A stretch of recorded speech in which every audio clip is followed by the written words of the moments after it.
ओम नमो भगवते वासुदेवाय। ओम नमो भगवते वासुदेवाय। ओम नमो भगवते वासुदेवाय। हरे कृष्ण। आप सभी भक्तों का एक बार फिर से बहुत बहुत हार्दिक स्वागत। चैतन्य भागवत श्रीमद् भागवत अध्याय या कैंटो नंबर 4, चैप्टर नंबर 29।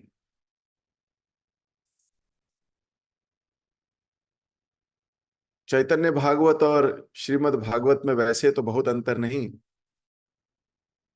लेकिन फिर भी महाप्रभु लीला का स्मरण हो गया। कृष्ण लीला का स्मरण करते करते इसलिए मुख से चैतन्य भागवत निकल गया।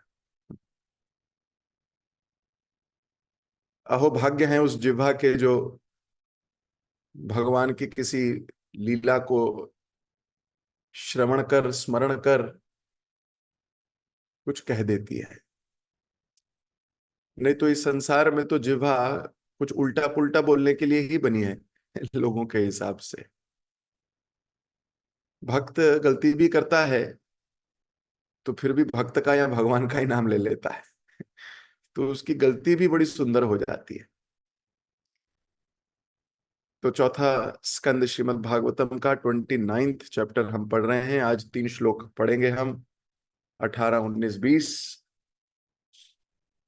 पिछली क्लास में हमने बहुत डिटेल चर्चा हुई थी कि मनुष्य की बुद्धि कैसे, उसकी बुद्धि दूषित होती है और दूषित बुद्धि उसको गलत सोचवाती है और वो गलत सोचता है तो गलत करता है,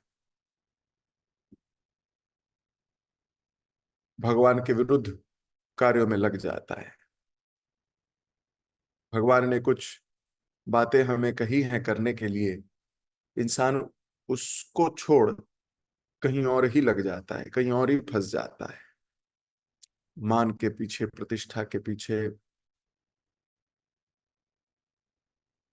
आजकल तो लाइक्स है, कुछ करेगा, फेसबुक पर डालेगा मेरा आलू का पराठा कैसा लगा आपको, और उस पर सोचता है लाइक आई कि नहीं आई, लाइक आई कि नहीं आई। 5 मिनट कोई वीडियो अपलोड करता है, उसके 5 मिनट में बार बार देखता है। सच्ची बात है, कितनी लाइक्स है, वहीं डिप्रेशन हो जाता है उसको। एक भी नहीं आई। यंग जनरेशन क्या डाला है, आलू पराठा क्यों किसी ने गोभी का पराठा डाला है, किसी ने पनीर डाला है। तो मन पता नहीं किस चीज पे भागता है। तो कल हमने पिछली क्लास में पढ़ा था कि दूषित बुद्धि के कारण जीव जो कुछ सोचता है वो गलत होता है, और जो वो गलत सोचता है तो वो गलत करता भी है। इसलिए अनुमान प्रमाण पे ज्यादा विश्वास नहीं करना चाहिए, और प्रत्यक्ष प्रमाण पे भी विश्वास नहीं होना चाहिए। प्रत्यक्ष, कई बार लोग बोलते हैं प्रभु जी प्रत्यक्ष दिखा, हमें प्रत्यक्ष दिख रहा है। दिख रहा है, पर जो बुद्धि एनालाइज कर रही है उस दिखने को, वो बुद्धि करप्ट है। ये विश्वास होना चाहिए, इसलिए शब्द प्रमाण पे जाना चाहिए। तो पिछली क्लास में हमने बहुत डिटेल किया था। अगर आप लोगों को याद आ रहा हो, नहीं याद आ रहा हो तो पिछली क्लास सुनिएगा, तो बिल्कुल कंटिन्यूटी में आ जाओगे। आज हम आगे 3 श्लोक पढ़ेंगे। मैं आपकी स्क्रीन पे दर्शा रहा हूं ताकि आप प्रेम से उन्हें ना केवल सुनो, उनको पढ़ भी सको। शाम का समय ऐसा होना चाहिए हमारा ये समय कि हम कोई और कार्य ना करते हुए कोशिश करें कि पढ़ें भी और सुने भी। कोशिश होनी चाहिए, या जीवन को इस प्रकार ढालना है हमको कि एटलीस्ट भागवतम सुनते हुए और कोई कार्य ना हो, न ढालने का प्रयास करना है। बाकी तो हर व्यक्ति अपनी अपनी इच्छानुसार, अपनी अपनी यथाशक्ति यथा भक्ति प्रयासरत है ही, लेकिन फिर भी कोशिश करनी चाहिए।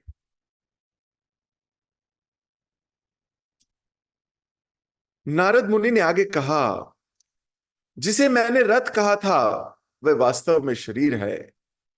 इंद्रियां ही वे घोड़े हैं जो रथ को खींचते हैं। तो इंद्रियां शरीर को खींचती हैं। ज्यो ज्यो वर्षानुवर्ष समय बीतता जाता है, ये घोड़े बिना किसी अवरोध के दौड़ते हैं, किंतु वास्तव में कोई प्रगति नहीं कर पाते। घोड़े दौड़ते तो हैं पर प्रगति नहीं कर पाते। पाप तथा पुण्य इस रथ के दो पहिए हैं। प्रकृति के तीनों गुण इस रथ की ध्वजाएं हैं। 5 प्रकार के प्राण जीव के बंधन बनते हैं और मन को रज्जू या रस्सी माना जाता है। बुद्धि इस रथ का सारथी है। हृदय रथ में बैठने का स्थान है और हर्ष तथा पीड़ा जैसे द्वंद जुए हैं। सातों तत्व इस रथ के ओहार हैं। पांचों कर्मेंद्रियां उसकी 5 प्रकार की बाहरी गतियां हैं और 11 इंद्रियां सैनिक हैं।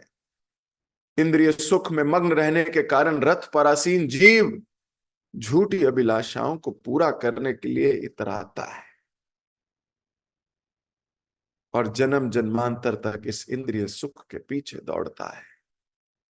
तात्पर्य शिल प्रभुपाद जी के द्वारा जगत गुरु शिल प्रभुपाद की जाए।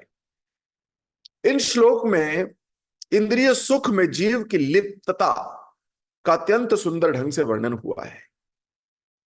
संवत्सर शब्द महत्वपूर्ण है। जीव दिन प्रतिदिन, सप्ताह प्रति सप्ताह, पाख प्रति पाख, मास प्रति मास, वर्ष प्रति वर्ष रथ की प्रगति में उलझता जाता है।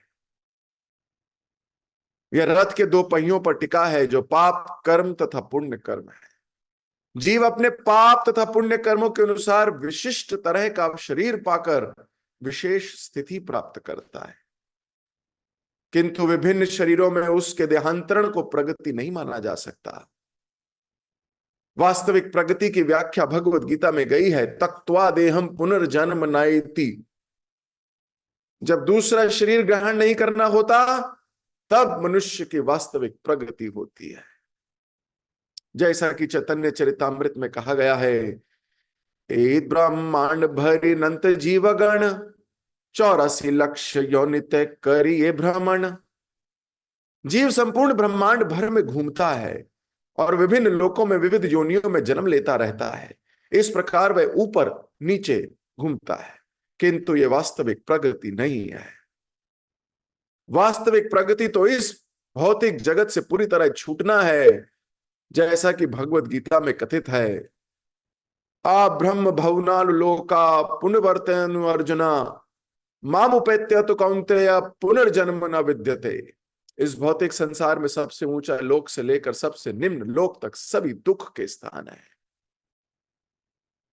जहां बारंबार जन्म तथा मृत्यु होती रहती है। किंतु हे कुंती पुत्र, जो मेरे धाम को प्राप्त कर लेता है उसका फिर से जन्म नहीं होता। तो हमारे जीवन की ये ऑब्जेक्टिव होना चाहिए, क्योंकि अगर हमने इस संसार में बहुत मेहनत करके इस संसार का ही उच्च लोक प्राप्त भी कर लिया, मान लो इस संसार में आप बहुत बड़े अमीर आदमी बन गए हो, मान लो, या बहुत फेमस हो गए हो, आप बहुत ऊंचा पदवी आ गई है, आपकी पोस्ट बहुत ऊपर हो गई है, पोजीशन बहुत ऊपर हो गई है। इतना सब प्राप्त करने के बाद भी क्या होगा? हमने भगवत धाम जाने का रास्ता रोक लिया,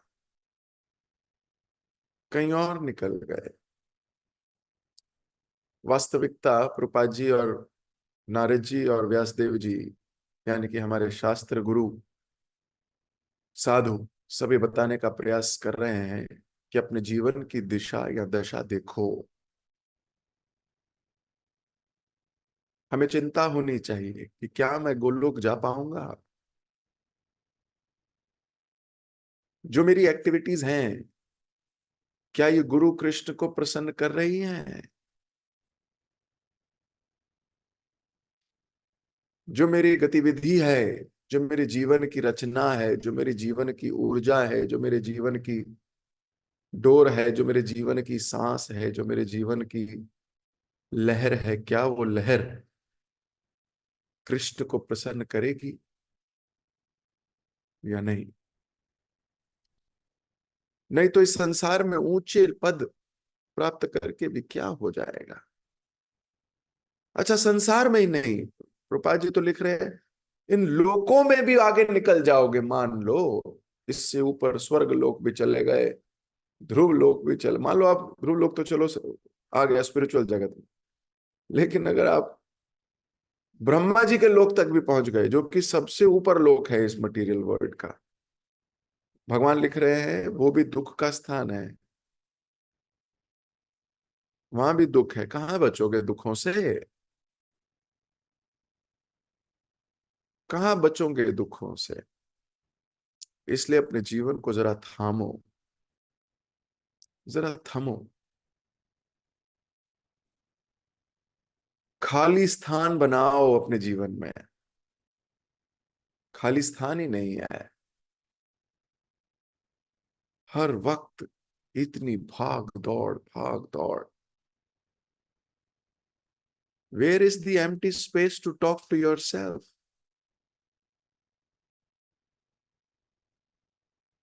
तो हे कुंती पुत्र, मेरे धाम को जो प्राप्त करता है वो नीचे नहीं आता, तो ये हमारा अल्टीमेट एम है। We don't want to come back. इस प्रकार प्रकृति के तीनों गुणों से वशीभूत हो निरंतर ऊपर नीचे घूमता रहता है, किंतु मोहग्रस्त होके सोचता है कि प्रगति हो रही है। उसको यही लगता है कि उसकी प्रगति हो रही है। ये तो आप अपने जीवन में भी देख सकते हो, हम इस संसार में बहुत देखते हैं, आप भी देखते हो। मोहग्रस्त जीव को लगता है उसकी बहुत प्रगति हो रही है, आई एम मटेरियल वर्ल्ड में मैं बहुत तरक्की कर रहा हूं। क्या उसकी वास्तविक तरक्की हो रही है? ना।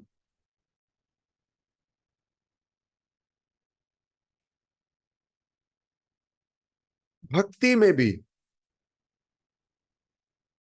हम अपना पात्र लेके भक्ति बटोरने की कोशिश करते हैं, लेकिन इस पात्र में कई छेद है।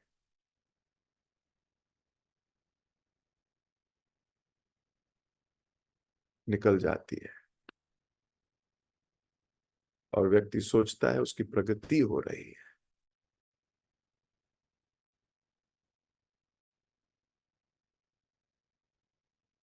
So we have to be very conscious. अपना मापदंड करते रहना चाहिए,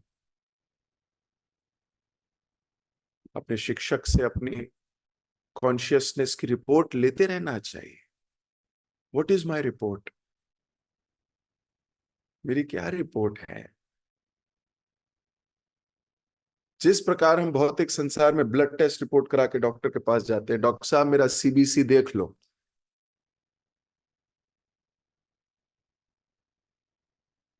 वी शुड रेगुलरली,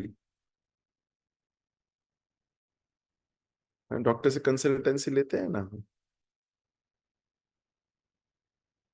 तो गुरु साधु शास्त्र।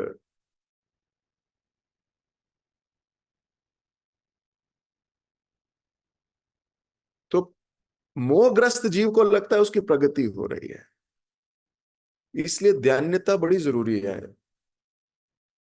और दैन्यता लाई नहीं जा सकती ऐसे कि मैं आज से बोलूं दैन्य हूं, मैं बहुत दैन्य हूं, ऐसे नहीं होता। दैन्यता फील की जाती है कि आई एम सीरियसली फॉलन। आज मैंने आधा घंटा यूट्यूब देखा, आज मैंने फेसबुक पे 15 मिनट वेस्ट कर दिया, यार आई एम सो फॉलन। मैं क्या ही देख रहा था मैं उसमें, मेरी प्रगति की तो कोई बात ही नहीं थी उसमें। मैंने आज 1 घंटा किसी ऐसी व्यक्ति से बात करी है जिसका कोई लेना देना नहीं भक्ति से, और बात करने के बाद भी मुझे कुछ भक्ति की प्रगति थोड़ी दिखी, पता ही नहीं क्या मैंने। आई एम सो डिग्रेडेड, मुझे इंटरेस्ट आ रहा था, मुझे ऐसा लग नहीं रहा था कि कब रखे फोन, मुझे मजा आ रहा था। ओ माय गॉड, ये मेरी क्या स्थिति है? Then you will feel how degraded we are. भले ही उनसे मेरी तो 16 माला हो गई। प्रभुपाद जी ने कहा था 64 राउंड्स। डिवोटीज ने कहा Prabhupada we're not able to do 64. Prabhupada said, okay, 32. Then devotee said, Prabhupada, 32. तो प्रभुपाद जी ने क्या कहा था? प्रभुपाद जी ने कहा था 16 round and minimum 16 round and no less, and book distribution, preaching activities, cooking for Krishna, other activities, this बहुत सारी एक्टिविटीज भी दी थी साथ में। भक्तों ने उसे भी ट्रिम कर दिया। ओनली 16 राउंड, आगे वाला नहीं सुनेंगे। अगर समय मिला होगा तो 64 माला का ही समय दिया था प्रभुपाद जी ने। The time taken for 64 round, Prabhupada ने समय कम नहीं किया था, केवल राउंड कम किए थे। राउंड कम, और जो बाकी समय है उसमें प्रचार कार्य में जुटो, हेल्प करो प्रीचिंग में। लेकिन नहीं नहीं, हम अपने वाला ले ले, 16 कर लेंगे बस, दैट्स इट। उसके बाद धंधा चलाएंगे अपना, है ना, दुकान, ऑफिस, एटसेट्रा। करो, ये सब करना जरूरी भी है, but we should not be mad after it. सतोगुण समय कहाँ है? बैठ के आराम से भक्तों के साथ बैठ के कथा सुनना, भक्तों के साथ बैठ के हारमोनियम लेके थोड़ा भजन करना, एक भक्तों के साथ बैठ के शास्त्र चर्चा करना। प्रभु जी हमें ऐसा लगता है कि ये इसको ऐसे क्यों कहा, प्रभु जी हमें ऐसा लगता है ऐसे ऐसे कैसे माना जाए इसको, क्या डिस्कशंस, स्पिरिचुअल डिस्कशंस।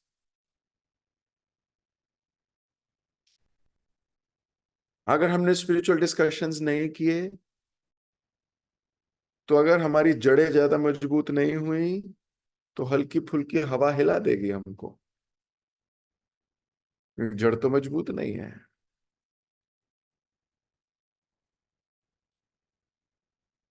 इसलिए डिस्कशंस करने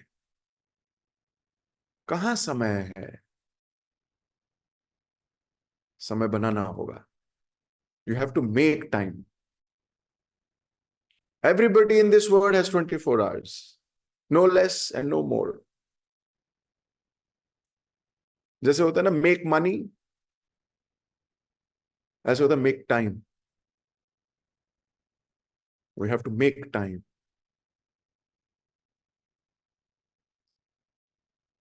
तभी डेप्थ आती है, अदरवाइज डेप्थ नहीं आती।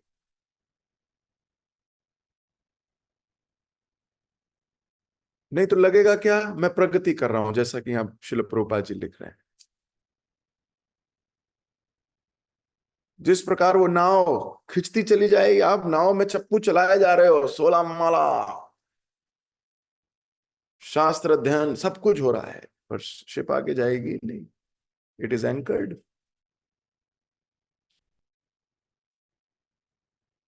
और ऐसा क्यों होता है, वो भी लिखा है प्रभुपाद जी ने यहाँ। मोहग्रस्त होने के कारण इसलिए होता है, मोह हो गया है उसको, किसी ना किसी चीज से उसको मोह हो गया है, मोह से ग्रस्त हो गया है वो। ग्रस्त मतलब बीमार, रोगग्रस्त, रोग ने जकड़ लिया है उसे, बोलते हैं रोगग्रस्त शरीर। भ्रमग्रस्त, भ्रम ने जकड़ लिया है उसको, वहम हो गया है उसको।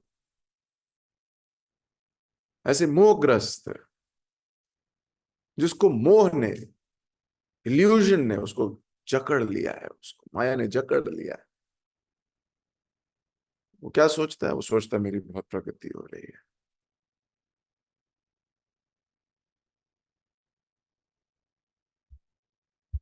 प्रगति कृपा से होती है, चैतन्य चरितामृत कहती है।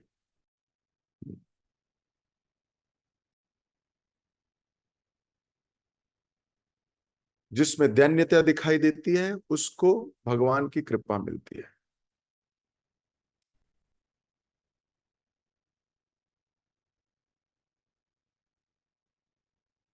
दैन्यता देखी यत भगवान, अधिक कृपा करे उस पर भगवान, ऐसे करके श्लोक है चैतन्य Charitamrita.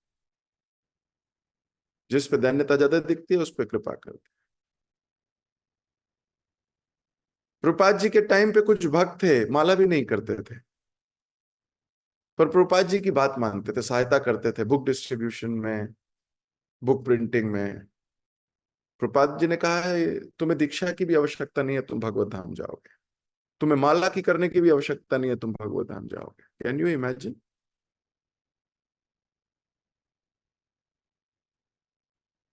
Because you are supporting in preaching, और आपने मेरा हृदय जीत लिया है। So bhakti is about winning the heart of superiors, of seniors.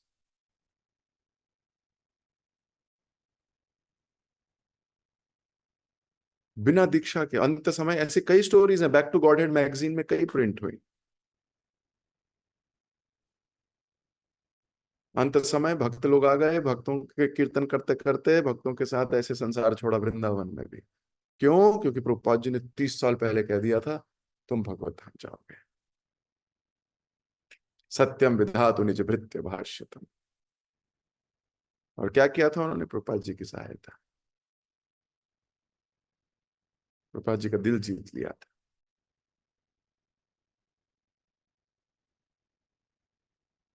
लेकिन संसार में मोहग्रस्त होना बड़ा आसान है। क्यों? आसपास इतना चकाचौंध है। आप देखो कोई भी मोहग्रस्त से बच नहीं पा रहा। मैं तो गांव में देखता हूं, आप मान के चलिए गांव में प्रचार बहुत धीरे स्पीड से हो रहा है, जबकि बोला जाता है गांव के लोग सरल हैं। लेकिन शहरों में बहुत तेजी से प्रचार बढ़ रहा है और गांव में बढ़ नहीं रहा। बहुत मुश्किल है विलेज प्रीचिंग। उनकी अपनी समस्या, अपनी आसक्तियां हैं।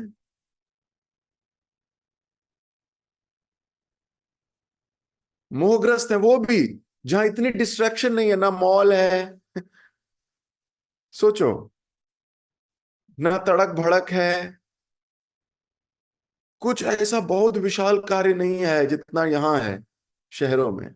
लेकिन फिर भी वहां भक्ति स्वीकार नहीं करते लोग। उनको लगता है हम तो ऑलरेडी भक्त हैं। उनको लगता है, तुम क्या सिखाओगे हमको भक्ति, हम तो बचपन से कर रहे हैं भक्ति।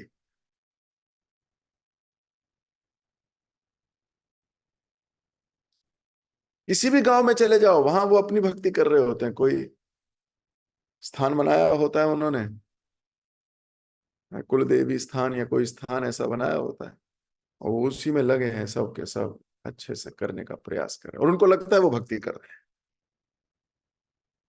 बोलते हमें गीता पढ़ने की आवश्यकता नहीं है जी, हम तो जीते ही ऐसे हैं, तुम पढ़ाओगे हमको गीता?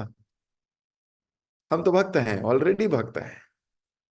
सिगरेट पिएंगे, बीड़ी पिएंगे, गुटखा खाएंगे।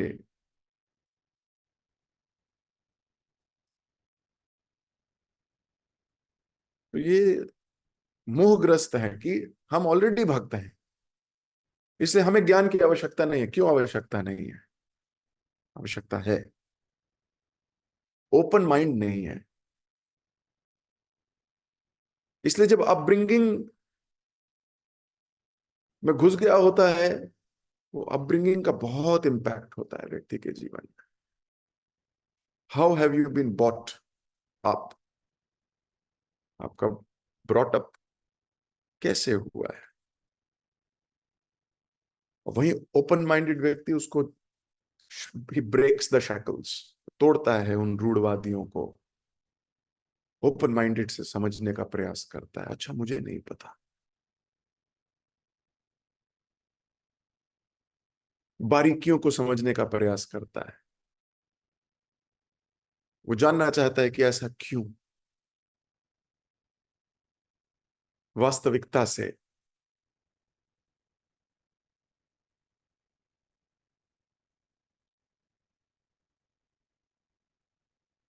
तो मोहग्रस्त जीव उसको सोचता है कि उसकी प्रगति हो रही है, लेकिन उसकी प्रगति नहीं हो रही थी। प्रभुपाद जी बड़ा सुंदर उदाहरण दे रहे हैं यहाँ।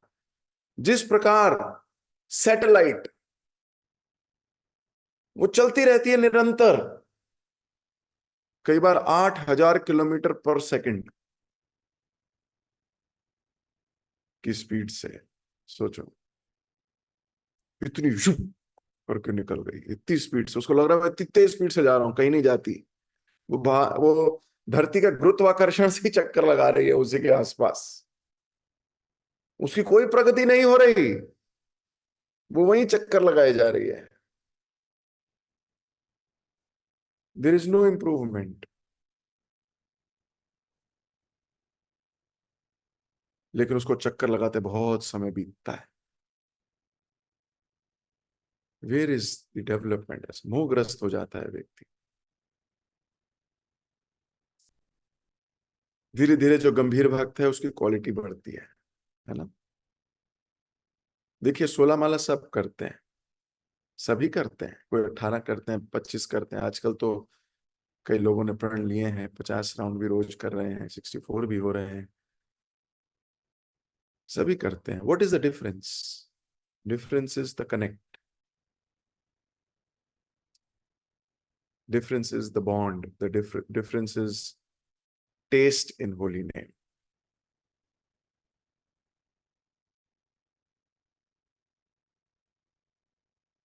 कितनी स्ट्रांग पुकार है किसी की, कितना डीप गया है कोई। तो मोहग्रस्त नहीं होता भक्त। He is not, he will never be bewildered. उसको मोहग्रस्त नहीं किया जा सकता, वो होगा नहीं। क्यों? वो स्टिकर बना हुआ है धोती का,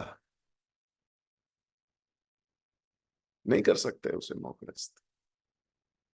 ही इज वेरी क्लियर। जीवन में कुछ भी हो, ये करना है मुझे, कुछ भी हो, मारो मुझे, 2 थप्पड़ मार लो, मार लो, बेइज्जती करनी कर लो। बेशरम हो गया है, सच्ची बता रहा हूं आपको।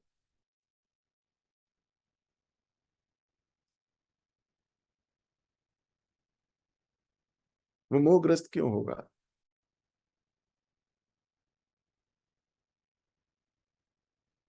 यम ही ना व्यथयंति ते पुरुषम पुरुषरीषभ।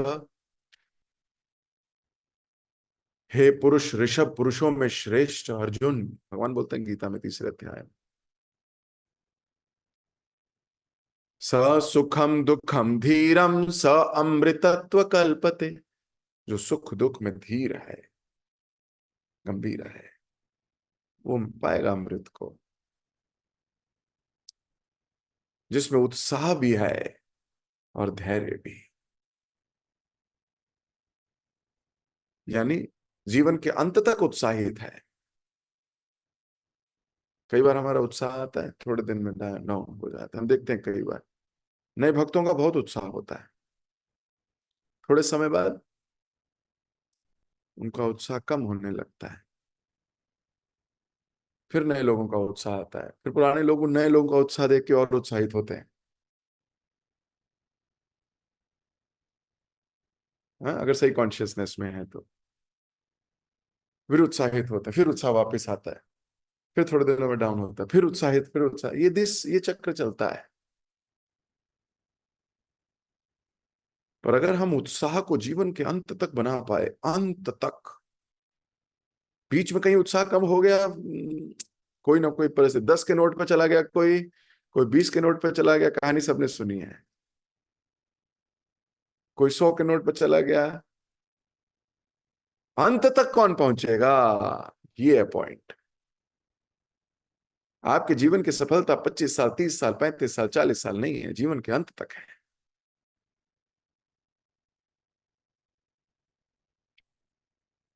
तो मोहग्रस्त नहीं होना है हमको, मोहग्रस्त नहीं होना है। जीवन आपको बहुत ऐसे ऑप्शंस देगा, बहुत ऑप्शंस देगा।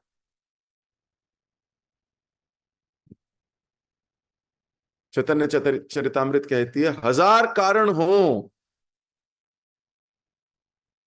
1000 जेन्युइन कारण हो त्याग देने के, फिर भी आप एक कारण ढूंढ ही लो चिपके रहने का, तो प्रेम है। मैं नहीं कहता, आप सब शास्त्र पढ़ते हो, पढ़ो, हजार जेन्युइन कारण है, जेन्युइन कारण है, क्यों संसार है, जेन्युइनिटी रहेगी रहेगी। आपको कोई तकलीफ आई, कृष्ण ने साथ ही नहीं दिया। आप कह रहे हो भगवान बारिश कर दो, आज बारिश हो जाए, बारिश ही नहीं हो रही। और क्या भगवान, आपसे एक ही चीज मांगी थी मैंने, जिंदगी में एक चीज मांगी आपसे। एक बार मैं एक विवाह में गया, थोड़े दिन पुरानी बात बताता हूँ। अब विवाह में गया तो बारिश की प्रोडिक्शन, एक्यू वेदर बता रहा है बारिश। अब जिसकी शादी है वो भक्त है, लेकिन माता पिता भक्त नहीं है। तो माता पिता बच्चे को बोले, तू तो भक्त है, भगवान को बोल शादी बारिश ना हो, ओपन में शादी है, तू तो भक्त है, बोल। वो बोले, अब वो क्या बोले, हे भगवान बारिश मत करो, ये है। और फिर मुझे बता रहा था कि प्रभु जी, एक मन के लिए तो बात है कि मांग लेता हूं और मान लो बारिश नहीं हुई, ये भक्त बन जाएंगे। ये कहेंगे देख, भक्त बनते ही तूने मांगा, भगवान ने कर दिया। Devotees don't get bewildered, but he got bewildered for some time. Then we discussed and then nothing doing. हालांकि बारिश हुई। झमाझम बारिश हुई। तो बारिश हुई। सो उनके माता पिता, देख तू तो भागता है, फिर भी भगवान को तो मतलब ये नहीं पता, इतना इंपॉर्टेंट दिन है तेरे में, बारिश यही करनी है। और मजे की बात है, 500 मीटर दूर नहीं हो रही थी।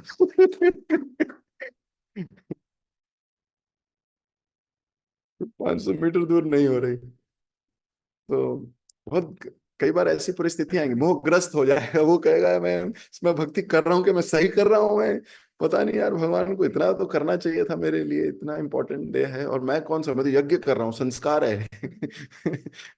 शादी विवाह संस्कार है। लेकिन चैतन्य चरितामृत कहती है, हजार कारण हो, फिर भी मैं एक लो ढूंढ लूं जो मेरा उत्साह ना कम करे। जीवन के अंत तक लंबी जंग है, बहुत लंबी जंग है, माया के साथ ये बहुत लंबी जंग है, छोटी जंग नहीं है। परिस्थितियां हैं, लोग हैं। देखो, आध्यात्मिक कलेश आदि, भौतिक कलेश आदि, दैविक कलेश, ना आप बच सकते ना मैं, हम बच ही नहीं सकते, कोई नहीं बच सकता।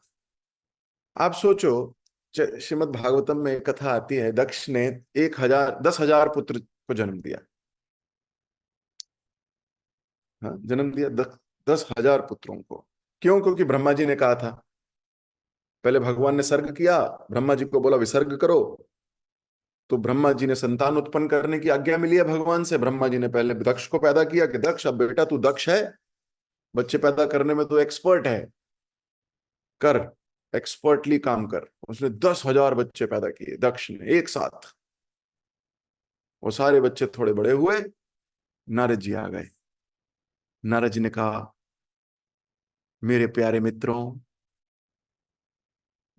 अभी तुम छोटे हो, तुम आगे करना जो करना है, अभी थोड़ा ब्रह्मचारी बनो, उत्तर की दिशा में जाओ, थोड़ी तपस्या करो, भगवान का नाम लो। सबने बोला जय, जी गुरु जी, जी गुरु जी, जी गुरु जी, सबने गुरु जी बना लिया उनको, जी गुरु जी, जी गुरु। 10,000 लोगों ने बोला जी गुरु जी,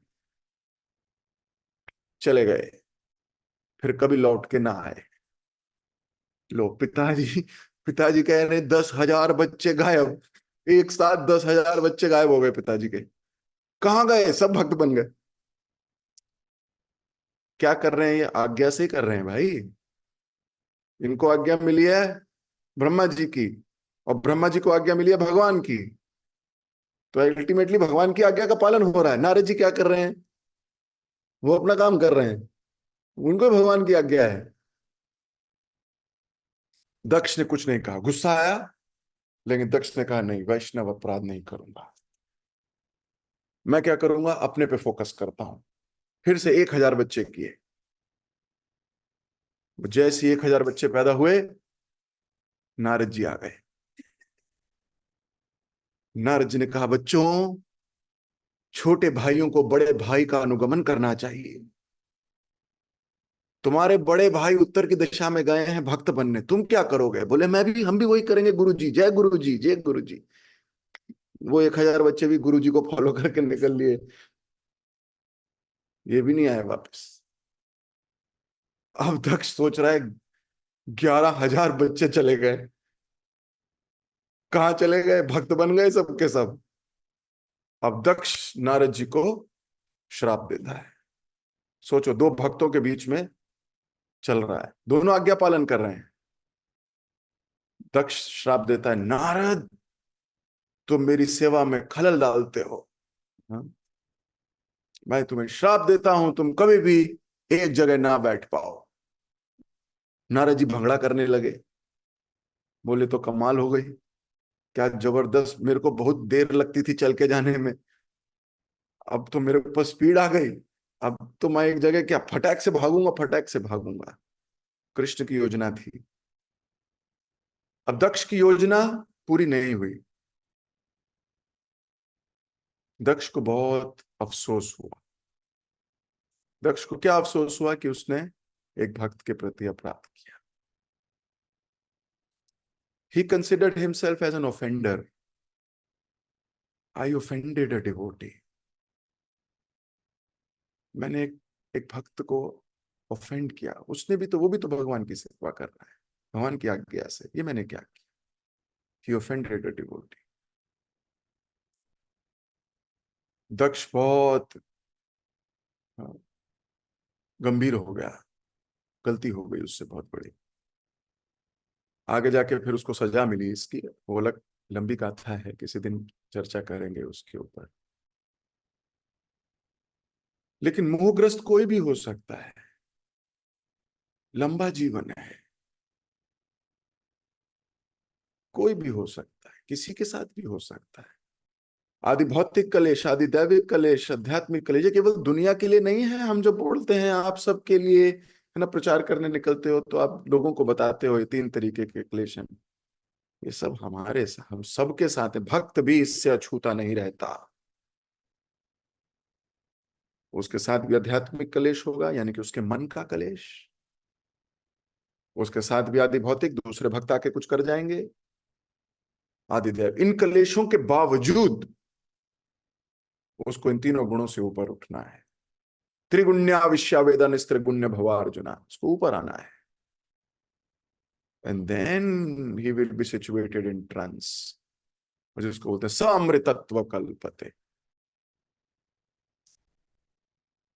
महाजनों ये न सगतान पंथा, महाजनों के पथ का अनुगमन करना है। आप सोचिए, हम सब लोग अभी कौन सी स्टेज में होंगे भक्ति की? चलो ये चर्चा करें 2 मिनट। स्टेजेस कौन सी होती हैं? चलो इस पे भी चर्चा करते हैं। सबसे पहली श्रद्धा, कोमल है या दृढ़ है? श्रद्धा, चलो श्रद्धा तो है ही, श्रद्धा है, श्रद्धा है तभी तो कथा सुन रहे हैं प्रभु जी, श्रद्धा है ही। अच्छा, श्रद्धा के बाद साधु संग। हाँ, साधु संग भी हो ही रहा है, कुछ कुछ करते ही हैं, साधु संग भी है ही। भजन क्रिया, अब किसकी कितनी भजन क्रिया चल रही है आप जानो।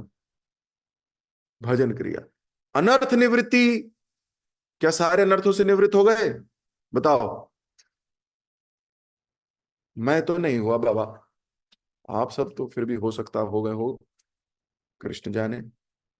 अनर्थ निवृत्ति नहीं हुई हमारी। आप मुझे बताओ, भाव की स्टेज से भरत महाराज गिर सकते हैं, तो क्या हम भजन क्रिया और अनर्थ निवृत्ति की स्टेज से नहीं गिर सकते? जब वो भाव की स्टेज से गिर सकते हैं, वो तो अनर्थ निवृत्ति पार कर गए,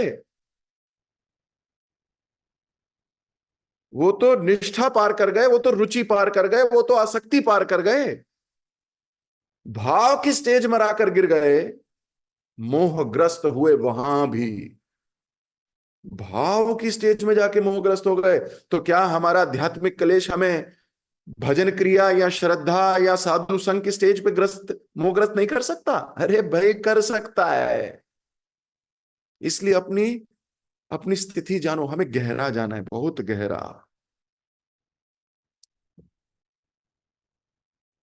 प्रभु जी कहा करते थे, जिसकी गहरी जड़ें नहीं है ना, वो गिर जाएगा किसी दिन, एक दिन क्लास में। आज सुबह एक भक्त मुझे याद दिला रहा था पुरानी क्लास की, तो मुझे सुबह से मैं उसी को मेडिटेट कर रहा हूँ। गुरुजनों की कही हुई बात है,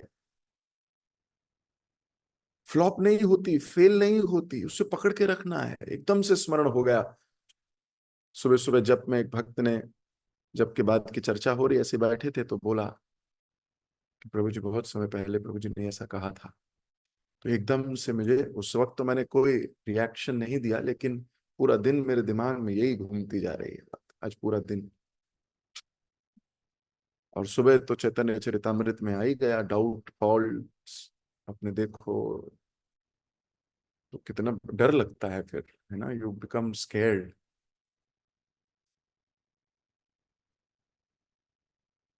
तो किसी भी अवस्था में मोहग्रस्त हो सकते हैं, इसलिए एक दूसरे का हाथ थाम के खड़े रहेंगे ना, भक्तों के चरण पकड़ के चलेंगे ना, कभी नहीं गिर पाएंगे।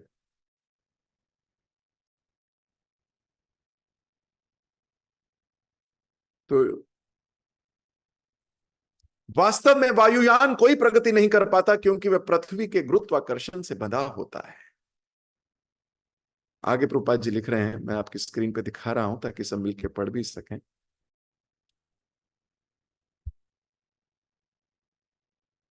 जिस प्रकार राजा रथ पर आरूढ़ होता है, उसी तरह जीवात्मा शरीर में आसीन है।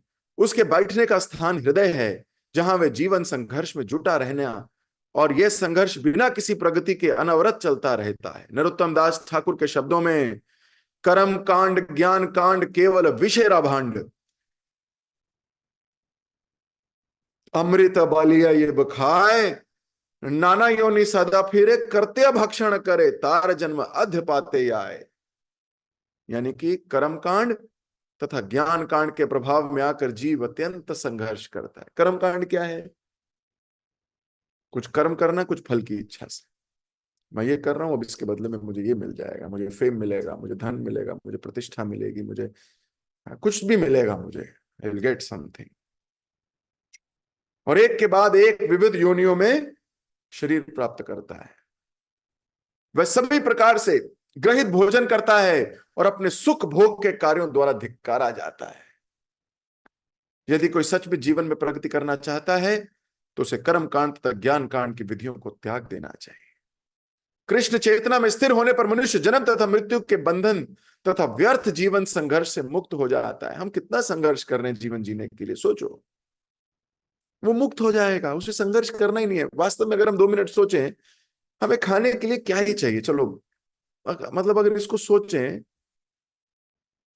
तो क्या चाहिए आपको अपनी जिंदगी में? 2 मिनट के लिए विचार करें। खाने के लिए, रहने के लिए, पीने के लिए, पहनने के लिए। मान लो अभी आप कितनी चपाती खाते हो, मान लो आपकी सैलरी है 50,000 रुपया और 4 रोटी खाते हो, मान लेते हैं ऐसा, मान लें, मान लेते हैं 50,000 सैलरी, 4 रोटी। मान लो आपकी सैलरी हो गई 50 लाख रुपया, मान लो बहुत मेहनत करी, 50 लाख सैलरी हो गई। कितने कितने हो गए, 50,000 को इंटू 10 करा तो 5 लाख, इंटू 10 करा तो 50, यानी कि 100 गुना। तो क्या आप 400 रोटी खाओगे? भाई सैलरी 100 गुना हो गई, तो चपाती भी तो 100 गुना खानी चाहिए थी फिर आपको। मैं बताता हूँ, चपाती आधी हो जाती है, फिर आपको इतनी स्ट्रेस लगेगी ना उस पैसे को बैलेंस करने में। फिर आप कॉल करोगे, Shrinath Archan Prabhu, where are you, we need to manage fund. फिर आपकी एंग्जाइटी डबल हो जाएगी, फिर आपके बाल जाने लगेंगे, फिर बीमारियां आएंगी, बहुत कुछ, मतलब आप चलो छोड़ो।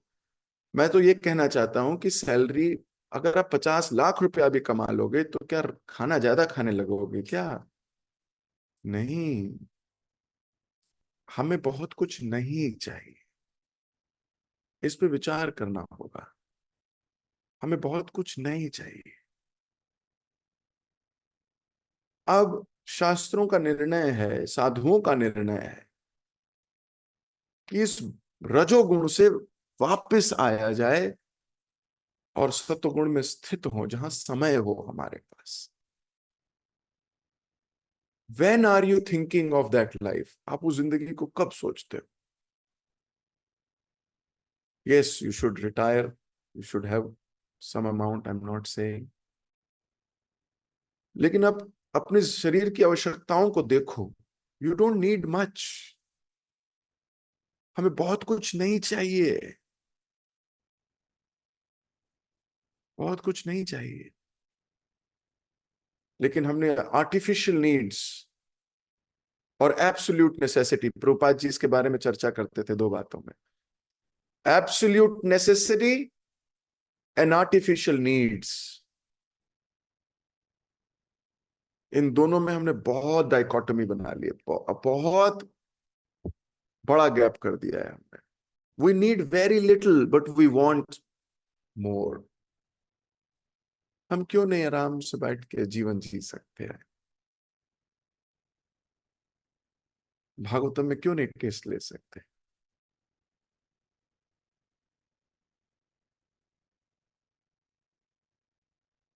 तो शास्त्र हमारा मोह भंग करते हैं इस संसार के प्रति।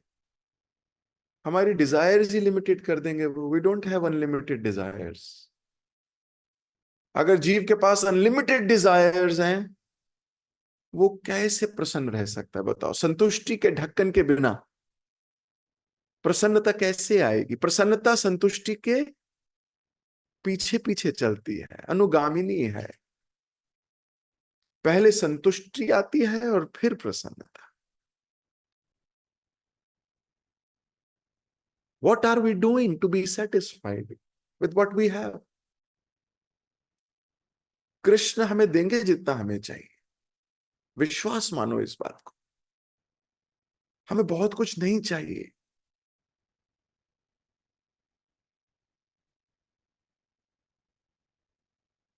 जब इस बात को वास्तविकता से जीने लगेंगे, पहचानेंगे। क्यों नहीं तो हम उन गलियों में निकलते हैं जहां हमें बहुत मेहनत करनी पड़ती है और उन बहुत मेहनत में हमारे मोहग्रस्त होने के चांस बढ़ जाते हैं। क्यों? हमारी इंटरेक्शन है भौतिक जगत से बहुत सारी, इतनी इंटरेक्शन है भौतिक जगत से, इतनी एंगेजमेंट्स होती हैं। इंटरेक्शन मींस एंगेजमेंट्स,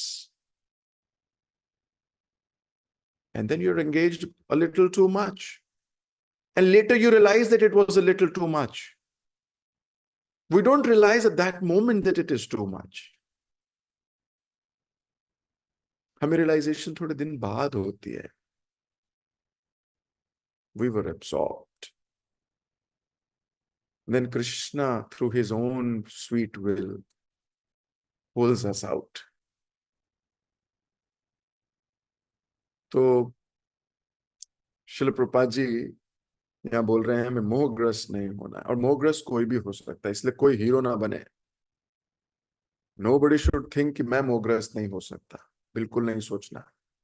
मैंने किसका उदाहरण दिया? भरत महाराज का। हम तो भजन क्रिया पे ही हैं अभी, वो भी अभी तो श्रद्धा भी पूरी नहीं है। ये भी उठा उठा पटक करती रहती है। सच्ची बात है कि नहीं? उठा पटक करती रहती है। एक भक्त मुझे बोले, प्रभु जी मैं जब भगवान को देखा ना आज, तो बड़ा भगवान बहुत मुस्कुरा रहे थे, मुझे बहुत मजा आया। मैंने कहा वेरी गुड। थोड़े दिन बाद उस भक्त ने बोला, प्रभु प्रभु जी आज मैंने भगवान को देखा, भगवान बहुत नाराज थे मेरे से। मेरे को भगवान के चेहरे पे वो दिखा नहीं। तो फिर मैं उसके साथ थोड़ी देर बैठा, डिस्कशन किया उसके जीवन में क्या चल रहा है। सो आपकी अपनी मानसिकता कई बार आपको अलग अलग चीज दिखाती है, because you are going through something, something is going in here. चल रहा है कि नहीं? तो भगवान तो वैसे ही है। जाकी रही भावना जैसी, रघु मूरत दिखे तिन तैसी।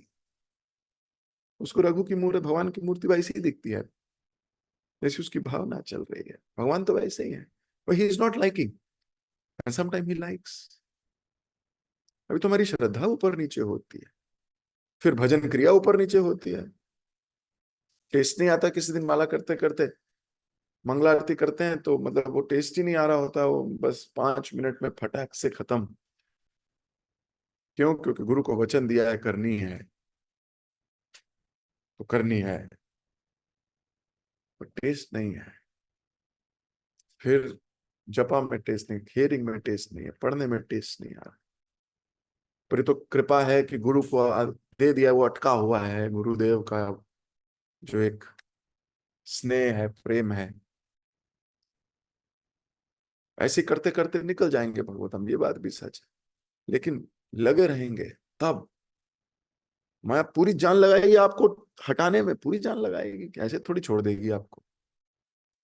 तो जब भरत महाराज उस स्टेज से गिर सकते हैं तो हम नहीं गिर सकते क्या? इसलिए बहुत डरना है, संभल संभल के भक्ति में चलना है।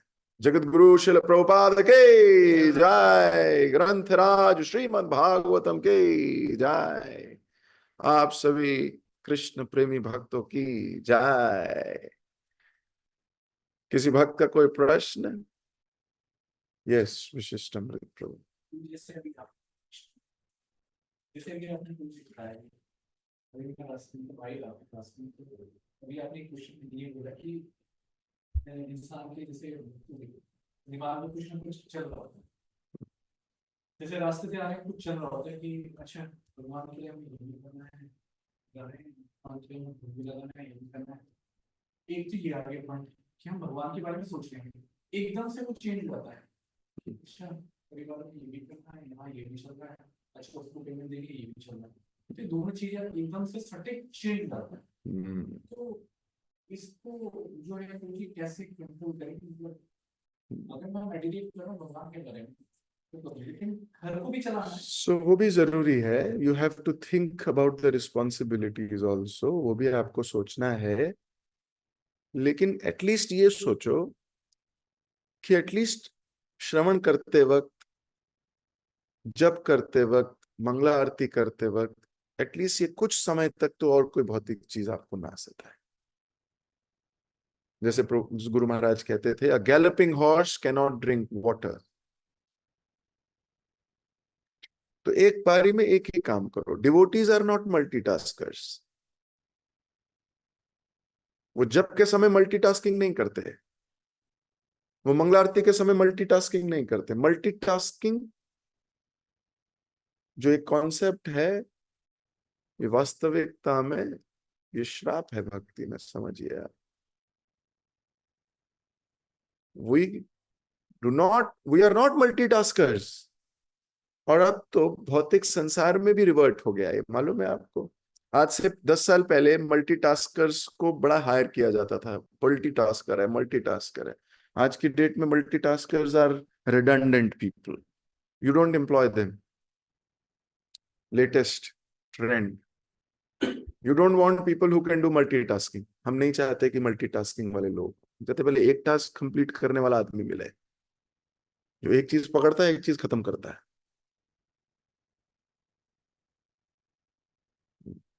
तो थोड़े समय पहले तक मल्टीटास्किंग बूम हुआ करता था कि बहुत बड़ी बात है, आदमी एक साथ 4 चीजें संभालता है। वो नहीं संभालनी भाई।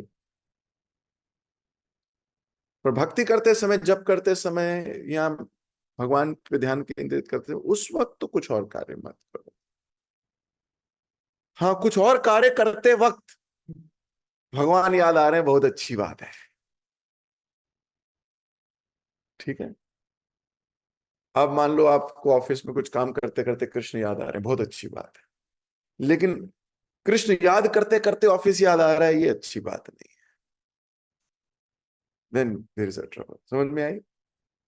तो उसी प्रकार जिस प्रकार हम 16 माला का जब बैठ के करते हैं या एकाग्रचित्त होकर करते हैं, उसके बाद बोनस माला चलते फिरते बात करते इधर उधर भी कर सकते हैं। खाना बनाते हुए हरे कृष्ण महामंत्र बोल सकते हैं, चाह तो वो एक्स्ट्रा बोनस है।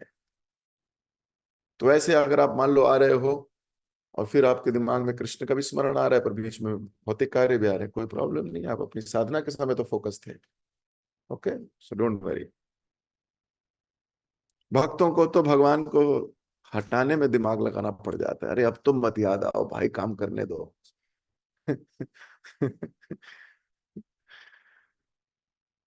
सो धीरे धीरे हमारी कॉन्शियसनेस वो आप जिसके साथ ज्यादा एब्जॉर्ब होगे, जिसके साथ ज्यादा आप एंगेज होंगे, आपको वो ज्यादा रंग चढ़ेगा। बहुत सिंपल है। आप जिसके साथ ज्यादा संग करते हो, आपको वैसा रंग चढ़ता है ज्यादा। तो कृष्ण का ज्यादा संग करोगे तो ज्यादा रंग कृष्ण का चढ़ेगा। ठीक है। हरे कृष्ण। और किसी भक्त का कोई प्रश्न? ओके। तो फिर मुझे दीजिए इजाजत। आप सबसे मुलाकात होगी। हरे कृष्ण। हरे कृष्ण प्रभु जी, दंडवत प्रणाम। प्रभु जी आपको बहुत बहुत धन्यवाद आज की इतनी सुंदर भागवतम क्लास के लिए। एंड आज पूरी क्लास में एक ही पॉइंट जो मेरे मन में बार बार एंटर कर रहा था और स्ट्राइक कर रहा था, जो आपने बताया कि भक्ति में सतर्क रहना बहुत जरूरी है, बहुत कॉशियस रहना पड़ता है।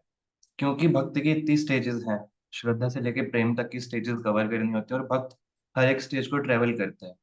लेकिन मैं अपने ऊपर विचार करूं तो आपने बताया कि हमारी एटमैक्स और मैं अपने लिए बात करूं तो श्रद्धा पर ही टिका हुआ हूं भी, और श्रद्धा भी बहुत कोमल है, वो भी बहुत आसानी से तोड़ी जा सकती है।